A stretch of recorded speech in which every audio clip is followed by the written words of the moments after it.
What's up, guys? It's Bo Gaming here, bringing you another episode in our Top 5 Zombie series. Today, we'll be doing the top 5 most underrated guns in Call of Duty Zombies. And coming at number 5, we have the Executioner from Black Ops 2 Zombies. Now, I think the Executioner, I think it's in the shadow, maybe, of, like, the Python, maybe, I think, probably. Python probably has more ammo, you know.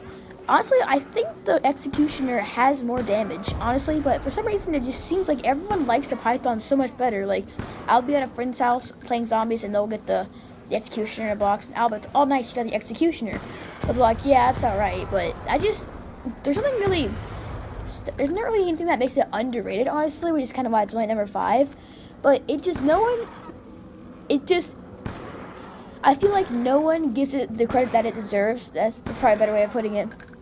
But, like, honestly, if you pack-a-punch it, it's like a one-shot up until, like, high 20s, which is good for just a pistol. But because usually by that time you have, like, a Raygun. But if you're still surviving with this pistol, it obviously means it's, like, a pretty good gun. So, Executioner is a great pistol, and I highly recommend you using it.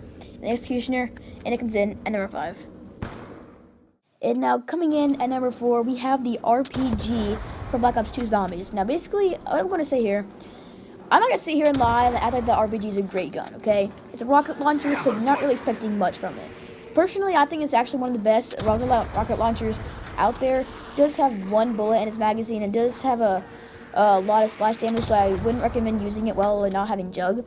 But the thing that gets me with this, I'll usually, when you get a rocket launcher, you're like, oh dang, this thing's not very good, you know. When you pack-punch it, it actually becomes a pretty amazing. So, when you pack-punch it, each bullet does 1,000 damage. Now, like again, it has 8 bullets in its clip. So you have a huge horde behind you. That's 8,000 damage that you just got. So RPG, I think it's just basically really underrated. I really do like this gun. I don't really even get mad when I do get it from the box. It's just really fun gun to use, and it comes in at number 4. Coming in number 3, we have the dual-wield 5.7s again for Black Ops 2 Zombies. Now, oh my goodness, I really do love these things. Okay, now just the single version where you just have the 5.7, it's okay for points, but damage, and it's just not very good. Not a good gun for the high rounds, definitely. But when you get these from the box, the dual-wield, it actually goes from being 0 to 100. So from the 1 to the dual wield, it definitely goes from 0 to 100. These things are actually amazing. Like, as you can see, we're totally killing those zombies right there pretty easily. It's round 15, only Jug. We're actually surviving pretty good. And if you just spam, and you alternate between triggers, and you just, it's like click, click, click, click, click. It's like, it's really good. It looks like a machine gun, as you can see right here. These things, when you pack-a-punch it, it's something in violet. I don't know, but it's something in violet. It's kind of like the Mustang and Sally's, except no splash damage and a little less damage. But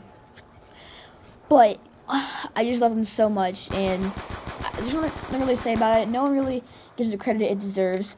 So, the 5.7s, they're really great guns. I highly recommend using these things because they're just kind of OP in my opinion. So, the 5.7s, great gun, and they come in at number 3.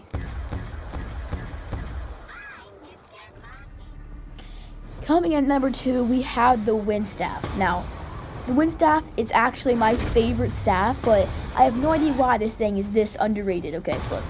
The only reason why people don't like this is because it has the least amount of ammo. And after round 23, I think, when you upgraded, it only makes the zombies flinch. But I'll tell you why here in a second. Non-upgraded, this thing is still really good. Up until I think round 17, the Wind Staff, non-upgraded, or one of those two, has a 7 in it, and it makes the zombies flinch after the first shot. But basically, by that time, you usually have the upgraded, the upgraded staff by then. And when it's like round 23, when even the upgraded staff isn't a one-shot anymore, by that time in the game, you're probably just like using the charge shot, kind of like the ice staff, how the blizzard's like really good and stuff. So if you think about it that way, you're never really wasting your ammo. The charge shot is kind of the same as the wind. I mean, the charge shot is kind of the same as the ice, except it has a little bit less ammo, but still, Non-upgraded, it's way better than the ice. This thing is just so underrated. Like, every time I join a game of multiplayer, I always get messages saying, "Oh, I want lighting, I want ice, I want fire, this and that." I never see anyone wanting wind, which is actually a good thing because I want it. But the wind staff, I don't get it. It doesn't have that much ammo. I get that. The wind staff, my favorite staff by far, honestly. Wind staff, it's amazing staff, and it comes in at number 2.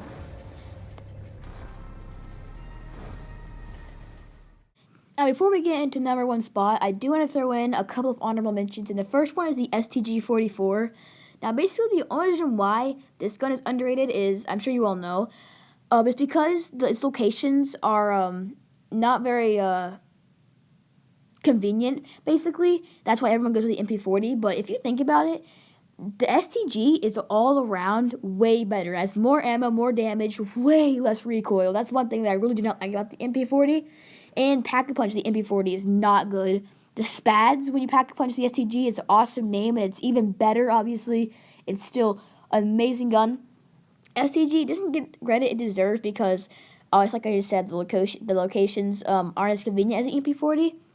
But when I do buy this thing, I realize how much better it is than the MP40. And the STG is just a really good gun, and it comes in at a first honorable mention.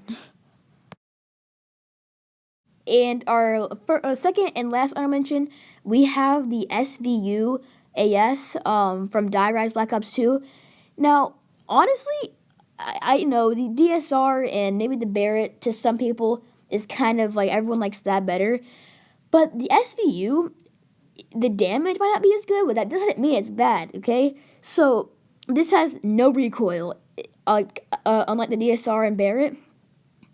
So it has way more ammo. It's a semi-automatic, so you can go like dun dun dun dun dun. And when you Pack-a-Punch it, it's really easy to get headshots. So for a sniper, it's actually really good for getting points on those early rounds. Because like every time I go over to my friend's house or something and we play Die Rise together, he'll always say, "Oh no, you don't want that. You need to get the PDW or this and that." And I'm like, no, this gun is actually really good. You don't know what you're talking about.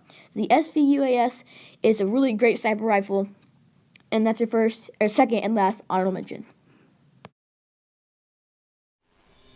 Coming in number 1, as you can see right here, we have the Black Ops 3 Raygun. Just the Black Ops 3.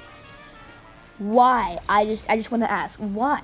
Why is the Raygun so underrated? Every YouTuber I watch, they hate the Raygun in Black Ops 3. I don't get it. What's different about it? The only difference I see, maybe the damage is a little worse, but the splash damage is actually way better. It's way harder to kill yourself with the Raygun. So they basically evened it out. Ammo is the same. When you Pack-a-Punch it, it's just still really good. There's not much to say about it.